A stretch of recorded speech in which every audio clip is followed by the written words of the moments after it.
আজকের আপনাদের আমি জানাবো বা বলবো যে মেনটেনেন্স অর্থাৎ কোনো স্ত্রী স্বামীর নামে মামলা করলে বা কোনো বাবা মা তার ছেলের নামে মামলা করলে কোর্ট কিভাবে নির্ধারণ করে, কি কি জিনিসের উপর বা কি কি ডকুমেন্টসের উপর নির্ধারণ করে, এটাই আপনাদের আজকে বলবো।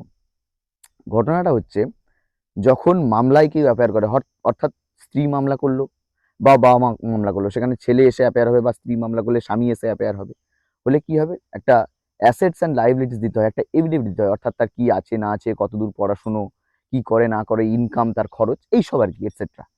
তো একটা কোর্টের কাছে জমা দিতে হয় এবং কোর্ট এটা দেখে যে ওই লোকে, অর্থাৎ যার নামে মামলা হয়েছে, যার কাছে তার বাবা মা কিংবা তার স্ত্রী মেনটেন্স চেয়েছে, সেই লোকের ক্যাপাবিলিটি, অর্থাৎ ইনকাম কতটা, কতটা ইনকাম করে, খরচ কতটা করে, লিভিং স্টাইল কীরকম, স্ট্যান্ডার্ডিটি কীরকম, সেটা দেখে কোর্ট একটা মাসিক অ্যালাউন্সেন্স নির্ধারণ করে।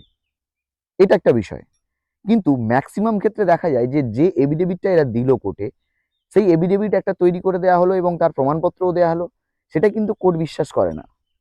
কোর্ট কি করে, যখন ইন্টিরিম একটা হিয়ারিং হয়, তখন ইন্টিরিম হিয়ারিংয়ে কিছু কিছু কথার উপর ডিপেন্ড করে। আর আপনারা তো এটা জানেন যে বাবা মার কথা আমি বলতে চাইছি না, কিন্তু ঘটনাটা হচ্ছে মহিলারা, অর্থাৎ মেয়েরা যখন মেনটেনেন্স দাবি করে, তখন কিন্তু ম্যাক্সিমাম মেনটেনেন্স যে দাবিটা হয় সেটা মিথ্যেভাবে হয়। কোনো মেয়ে তার শ্বশুরবাড়ি থেকে জোরপূর্বক স্বামীর বাড়ি ঘর করবে না বলে চলে গেল, সেখানে গিয়ে কি করছে, স্বামীর নামে মেনটেনেন্স ফাইল করে দিচ্ছে।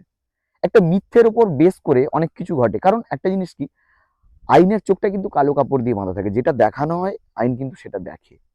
তো একটা কোর্টের সামনে গিয়ে যদি একটা মহিলা হাউ হাউ করে কেঁদে ফেলে, এই বা আমাকে দেখছে না, আমাকে এ করছে না, আমাকে তাড়িয়ে দিয়েছে, এই উমুক করেছে তুমুক করেছে, তার আগে একটা 498 এর কেস জুড়ে দিল, ঠিক আছে, এইভাবে যদি করে, কোর্ট তো বলবে না না না, তোমার কি আছে দেখার দরকার নেই, অ্যাসেট লাইবিলিটিস তুমি যা দিয়ে দিয়েছো, তোমাকে এই টাকাটা মেনটেনেন্স দিতে হবে। এইটা হচ্ছে সব থেকে বড় গল্প। যাই হোক, এইভাবেই কিন্তু মেনটেনেন্স কোর্ট থেকে মেয়েরা আদায় করে থাকে। এটা হচ্ছে ব্যাপার। যাই হোক, আজকে এই পর্যন্ত। ভালো থাকবেন, শান্তিতে থাকবেন, সুখে থাকবেন, পরে আবার দেখা হবে।